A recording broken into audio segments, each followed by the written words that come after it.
बेटे को बिठाकर अच्छा काम किया है। साथियों, हार की हताश में कांग्रेस ने देश को, समाज को बांटने का अभियान तेज कर दिया है। अयोध्या में 500 साल के बाद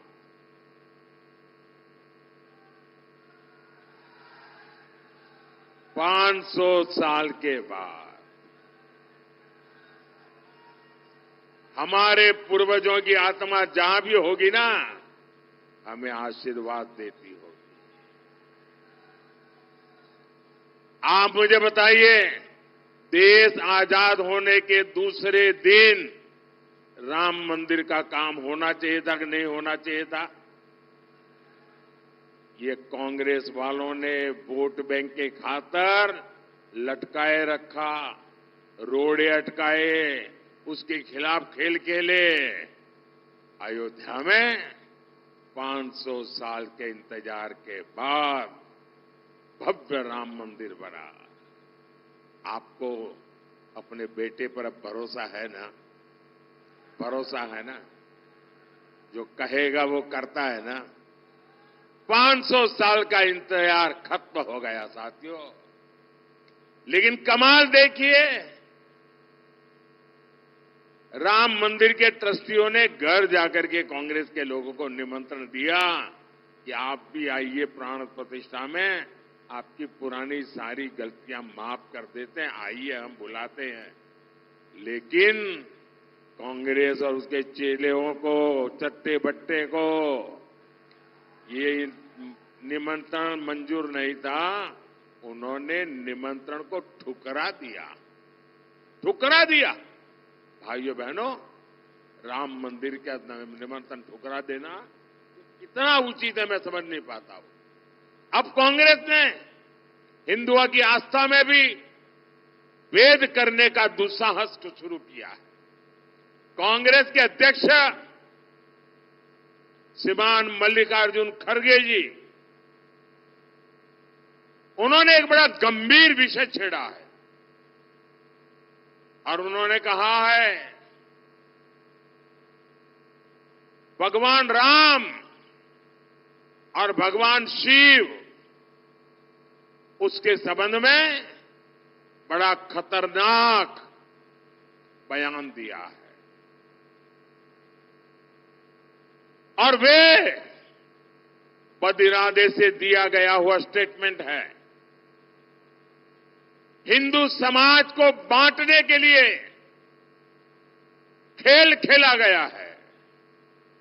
वो राम भक्तों को और शिव भक्तों में भेद देखते हैं, भेद करते हैं और भेद करके लड़ाना चाहते हैं।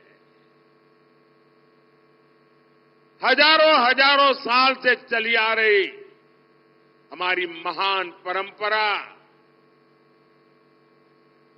राम हो, कृष्ण हो, शिव हो, अरे मुगल भी इसे तोड़ नहीं पाए थे मल्लिकार्जुन जी। अब कांग्रेस तोड़ना चाहती है। तुष्टीकरण के लिए कांग्रेस और कितना नीचे जाएगी। और कांग्रेस के लोग सुन लें, जो राम को खत्म करने के लिए निकला था उसका क्या हुआ था। और उनके एक शाहजादे ने महीने भर पहले कह दिया था कि मैं इस देश में शक्ति का विनाश करके रहूंगा। ये शक्ति स्वरूपा मेरी माताएं बहनें बैठी है। हम शक्ति के उपासक हैं। कोई अंबा की उपासना करता है, कोई चामुंडेश्वरी की करता है, कोई चोटीला के पगडंडी पर जाकर के, ऊपर जाकर के मां चामुंडेश्वरी का, कभी दुर्गा का, कभी काली का, कभी लक्ष्मी का, कभी सरस्वती का, हम शक्ति की उपासना करते हैं। और शाहजादे ने कह दिया था कि मैं शक्ति का विनाश करूंगा। और जो शक्ति की उपासना करने वाले लोग हैं, क्या वो शक्ति का विनाश करने वालों को कभी स्वीकार कर सकते हैं क्या? जो शिव और राम को लड़ाने की बात करते हैं, वो कभी स्वीकार कर सकते हैं जी? हम तो वो लोग हैं जिन्होंने शिव जी के सामने कमल पूजा करके अपने सिर काट करके रख दिए थे जी। ये क्या कर रहे हैं लोग? साथियों, कांग्रेस हमेशा से रॉन्ग डिलीवरी वाली पार्टी है। देश को आजादी दिलानी थी, लेकिन उन्होंने बंटवारा कर दिया। देश का विकास करना था, लेकिन जो था वो भी लूट लिया।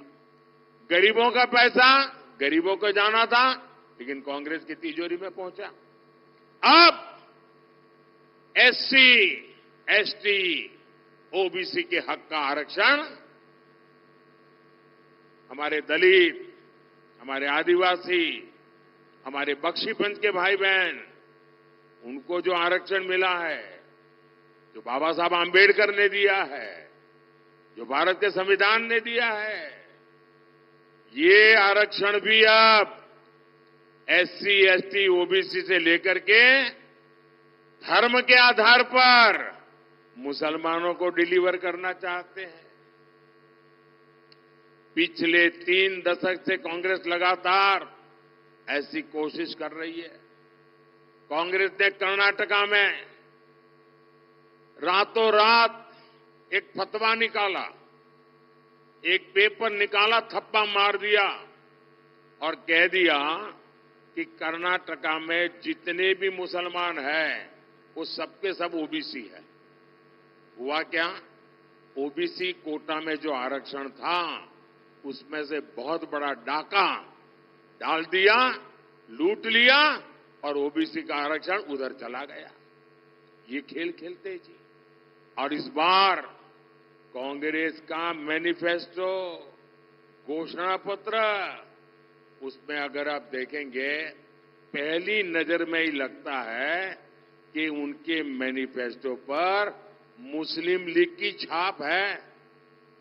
कांग्रेस का पंजा नहीं है, उस पर मुस्लिम लीग का पंजा है। साथियों, जब से मैंने एससी, एसटी, ओबीसी के खिलाफ कांग्रेस की सच्चाई को देश के सामने रखा है, कांग्रेस संतुलन खो चुकी है, बौखला गई है। कांग्रेस झूठ पर झूठ बोले जा रही है। और इसलिए मैं भी कांग्रेस को 3 चुनौतियां दे रहा। હું 3 પડકાર ફેંકું છું કોંગ્રેસ સામે। મારા 3 પડકાર છે અને શાહજાદામાં હિંમત હોય, કોંગ્રેસમાં હિંમત હોય, એમના ચટ્ટા બટ્ટાઓમાં हिम्मत હોય, तो एक चाय वाले का बेटा मुकाबला करने के तैयार है। मारो पहलो પડકાર कांग्रेस લખીને બાંયધરી આપે કે એ ભારતના બંધારણમાં કોઈ છેડછાડ નહીં કરે, ભારતના બંધારણને નહીં બદલે। कांग्रेस લખીને આપે, બાંયધરી આપે કે બાબા સાહેબ આંબેડકરે જે આરક્ષણ આપેલ છે, એને ધર્મના આધાર પર દલિતો, આદિવાસીઓ પાસેથી લૂંટીને, બક્ષીપંચ પાસેથી લૂંટીને મુસલમાનોને આરક્ષણ નહીં આપે। અને મારો ત્રીજો પડકાર છે, કોંગ્રેસ લેખિતમાં બાંયધરી આપે કે એ દલિતોને, આદિવાસીઓને, બક્ષીપંચ સમાજ, ઓબીસીને જે આરક્ષણ મળ્યું છે તે, સામાન્ય સમાજના ગરીબોને જે આરક્ષણ મળ્યું છે તે, એમાંથી ક્યારે ઝૂંટવી લેવાનો પ્રયાસ નહીં કરે। અને એમને મારી પડકાર છે કે લખીને આપે કે એમના ત્યાં, આ મારો ત્રીજો પડકાર છે, કે જે એમના રાજ્યો છે, એમના ચટ્ટાબટ્ટાઓના રાજ્યોમાં બેઠા છે, જ્યાં એમની સરકારો છે, એ લોકો પણ ઓબીસીનો કોટા ઓછો કરીને મુસલમાનોને નહીં ધરી દે, ધર્મના આધાર પર ટુકડા નહીં કરે અને દલિતો આદિવાસીઓના આરક્ષણ પર છેડછાડ નહીં કરે. આ મારા 3 પડકારો આ કોંગ્રેસના શાહજાદાને અને એમના બધા મળતિયાઓનો છે. કેટલાય દાડાથી બોલી રહ્યો છું. मेरी चुनौतियों के बाद से कांग्रेस को सांप सूंघ गया है. मैंने 23 अप्रैल को पहली बार कांग्रेस को ये 3 चुनौतियां दी थी. आज से 9 दिन हो रहा है. आज तक कांग्रेस की तरफ से मुंह पे उनको ताला लग गया है और बात बदलने के लिए संविधान लेकर के नाच रहे हैं मंच पे बैठ करके. अब संविधान आपको नहीं बचाएगा. आपने संविधान की पीठ में छुरा भोंका है. इसका मतलब साफ है, कांग्रेस की नीयत में खोट है. भाइयों और बहनों, અને સંવિધાન માટેની મારી લાગણી, મારું સમર્પણ કેવું છે એ તો તમને સુરેન્દ્રનગરવાળાને બરાબર યાદ હશે. જ્યારે આપણા સંવિધાનને 60 વર્ષ થયા ત્યારે દેશમાં ગુજરાત એક જ રાજ્ય હતું કે જેણે ડોક્ટર બાબા સાહેબ આંબેડકર અને સંવિધાનના ગૌરવને લઈને અહીંયા સુરેન્દ્રનગરમાં હાથી ઉપર સંવિધાન મૂકીને, અંબાડી પર સંવિધાન મૂકીને સરસ મજાની યાત્રા કાઢી હતી. અને એ વખતે ગુજરાતનો મુખ્યમંત્રી નરેન્દ્ર મોદી પગે ચાલતો હતો અને સંવિધાન હાથીની અંબાડી પર હતું. આ સંવિધાનનું સન્માન છે અમારા માટે. તો કોંગ્રેસનું ઘોષણાપત્ર દરેક બિંદુ પર તુષ્ટિકરણ અને તુષ્ટિકરણ પર ચાલી રહ્યું છે. આ મેનિફેસ્ટો એનું મોટામાં મોટો દસ્તાવેજ છે. તમને આશ્ચર્ય થશે, એક વાત તમને હું આજે સુરેન્દ્રનગરમાં पहली बार कही રહ્યો છું, चौंकावनारू लागશે. इन्होंने क्या किया है अपने मैनिफेस्टो में? उन्होंने लिखित कहा है, ये मेरे पत्रकार बंधु भी चौंक जाएंगे सुन करके. उन्होंने लिखित में कहा है कि अब जो सरकारी टेंडर होंगे उस टेंडर में भी माइनॉरिटी के लिए, मुसलमानों के लिए एक कोटा फिक्स कर दिया जाएगा. अब क्या सरकारी ठेकों में भी धर्म का आधार पर आरक्षण लाया जाएगा क्या? सरकारी टेंडर देने की देश आजाद हुआ तब से अब तक एक तय प्रक्रिया होती है. जो सही बोली लगाता है, जो अच्छी क्वालिटी का ट्रैक रिकॉर्ड रखता है, अच्छी क्वालिटी का भरोसा देता है, जिसके पास उस काम करने के लिए एक्सपर्टाइज है, क्षमता है, संसाधन है, सारे पैरामीटर से निकलने के बाद उसको ठेका मिलता है. जाति और धर्म के आधार पर ठेका नहीं मिलता है. अब कांग्रेस कह रही है, अपने वोट बैंक के लिए पक्षपात करते हुए वो कहती है कि ठेका अब ऐसे नहीं मिलेगा, ठेका धर्म के आधार पर बांटा जाएगा. साथियों, भाजपा कह रही है हम आधुनिक इंफ्रास्ट्रक्चर बनाएंगे. कांग्रेस की चली तो इसके टेंडर भी धर्म के आधार पर बांटेगी. ये हाईवे, एक्सप्रेसवे जो बन रहे हैं वो भी क्या धर्म के आधार पर बनाए जाएंगे? देश की सेना के लिए हम मेड इन इंडिया अस्त्र शस्त्र बना रहे हैं. बारूद भी बना करके सरकार को बेच सकते हैं. क्या धर्म के आधार पर अब किसी धर्म के विशेष को कहेंगे कि तुम बारूद बनाओ हमारी सेना के लिए, कि योग्य व्यक्ति को देंगे? कोई भी धर्म के आधार पर नहीं, जाति के आधार पर नहीं, योग्यता के आधार पर देंगे। अब कांग्रेस की ये सनक देखिए, चुनाव जीतने के लिए, सत्ता पाने के लिए ये देश को तबाह करने पर लगे हैं। हर सेक्टर में ये देश को बांटने का ये मुस्लिम लीगी प्लान देश को मंजूर नहीं है। और कांग्रेस लिख के रखे, जब तक मोदी जिंदा है ना, मोदी जिंदा है तब तक आप देश का ऐसा बंटवारा नहीं कर पाओगे। અને આપણે ત્યાં તો કહે છે કાઠિયાવાડમાં, ખેલ ખેલાડીના અને ઘોડા સવારોના। ભાઈઓ બહેનો, સંવિધાનની બાબતમાં મારું કમિટમેન્ટ તમને ખબર છે। અને મેં અહીંયા જેમ વર્ણન કર્યું એમ 60 વર્ષ મેં મનાયા હતા ને, હવે દિલ્હીમાં છું, હવે 75 થયા છે। સાહેબ, ધૂમધામથી હું સંવિધાનની 75મી વર્ષગાંઠ મનાવવાનો છું। અને આ સંવિધાનને ચેડા કરવાવાળી જે લોકો છે, ગેંગ, એને ખુલ્લી પાડવાનો। ગામે ગામ, સ્કૂલે સ્કૂલે, મોહલ્લે મોહલ્લે જઈને આ ત્રીજી ચોથી જૂને પરિણામ આવ્યું નથી કે હું પાછળ પડ્યો નથી। તમે જોઈ લેજો। સંવિધાન કી મર્યાદા, સંવિધાનનું સન્માન, સંવિધાન પ્રત્યે રાષ્ટ્રની અંદર જાગૃતિ, એનું એક મોટું અભિયાન ચલાવીશ। આ લોકોને મારે મગજ ઠેકાણે લાવવા જ પડશે। ભાઈઓ બહેનો, આજે દેશ જે રીતે પ્રગતિ કરી રહ્યો છે, મારા જે ફર્સ્ટ ટાઈમ વોટર છે એમને ખબર નહીં હોય, જ્યારે હું પ્રધાનમંત્રી બન્યો એ પહેલા તો એ લોકો 8 વર્ષના, 10 વર્ષના, 12 વર્ષના હશે। એ વખતે એમને કાંઈ ખબર નહીં હોય દેશની શું દશા હતી। મારે મારા ફર્સ્ટ ટાઈમના વોટરોને કહેવાનું છે કે તમે તો ગૂગલ ગુરુવાળા વિદ્યાર્થીઓ છો, તો તમે બધા ગૂગલ ગુરુના શિષ્યો છો। જરા ગૂગલ પર જઈને 2012, 13, 14ના જરા છાપા જોઈ લેજો।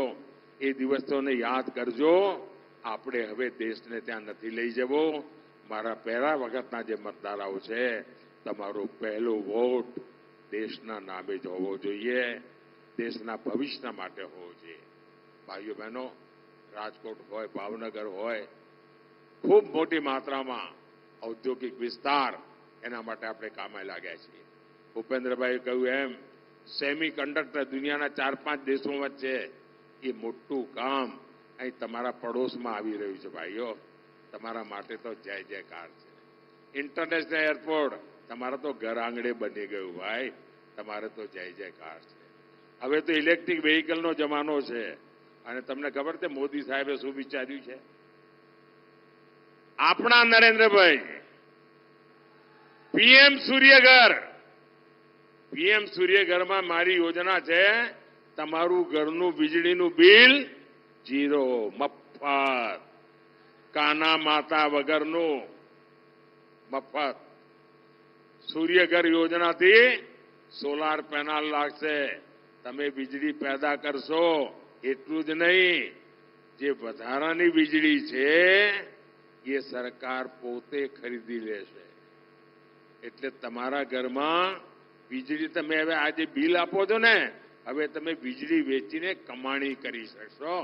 આ તમારા નરેન્દ્રભાઈ આપવાના છે। એટલું જ નહીં, આજે તમે ગાડીઓ ચલાવો છો ને, પેટ્રોલ ડીઝલનો ખર્ચો કરો છો, સાહેબ એ પણ મારે 0 કરી દેવાનું છે। મફતમાં તમારી પેટ્રોલ ડીઝલની ગાડીઓ તમારી ચાલે, મફતમાં, મફત, કાના માતા વગરનું। અને એનો ઉપાય કેવો? જે સોલાર એનર્જી લાગશે, ઇલેક્ટ્રિક વ્હીકલ આવવાનો છે જમાનો, પેટ્રોલ વગેરે વ્હીકલ જતા રહે છે। તમારા ઘરમાં જ તમે રાત્રે સ્કૂટી હોય, સ્કૂટર હોય, ગાડી હોય, રાત્રે ચાર્જ કરી દેવાની, સોલાર એનર્જી દિવસભરની પડી હોય, અને બપોડી ચલાયા કરો। અમદાવાદ જઈને આટો મારીને આવો, 1 રૂપિયો ખર્ચો નહીં। બોલો, લહેરમ લહેર જ છે કે નહીં? હે, 2 હાથમાં લાડવા છે કે નહીં? આ તમારો નરેન્દ્રભાઈ 5 આંગળી ઘીમાં કરાવી દે કે નહીં? અને એટલા માટે મારે બધા પોલિંગ બૂથ જીતવા છે। પાકો? અને અમારા જે ઉમેદવારો છે આ ચૂંટણીમાં એ અમારા સુરેન્દ્રનગરના ભાઈશ્રી ચંદુભાઈ શિહોરા, અમારા निवड़ेला कार्यकर्ता हमारा डॉक्टर साहेब पर मैं पराणे चूंटनी लड़ाई थी गए वक्ते। ये तो राजकारण नो जीवन नहीं, पराणे लई गयो तो पहला तो एक बार विधानसभा में चप्पल घसी नाख्या था, पण हमारा डॉक्टर साहेब तैयार ज ना थाय, माण करीने लोकसभा माटे तैयार थया था। अने हवे हमारा चंदुभाई आपड़ा उम्मीदवार बन्या छे। भावनगर में हमारा नीमूबेन बामणिया भारे बहुमत थी आप एमने जीताड़ो, बधा बूथ में जीताड़ो। हमारा भारतीबेन शियाळना कामनो पाको पायो पड्यो छे अने हवे भावनगर में हमारा नीमाबेन एने आगळ वधारशे। आपणे बधा बूथ जीतवा छे अने जीतीने बताओ। बोलो भारत माता की, भारत माता की, भारत माता की। बहुत बहुत धन्यवाद साहेब, आपनो खूब खूब आभार। अपना ऊर्जावान उद्बोधन किस लिए बदलेंगे? आपके अधिकारों को कमजोर करने के लिए। वो जानते हैं कि ये अधिकार संविधान ने आपको दिए हैं। जब ये बात फैल गई पूरे देश में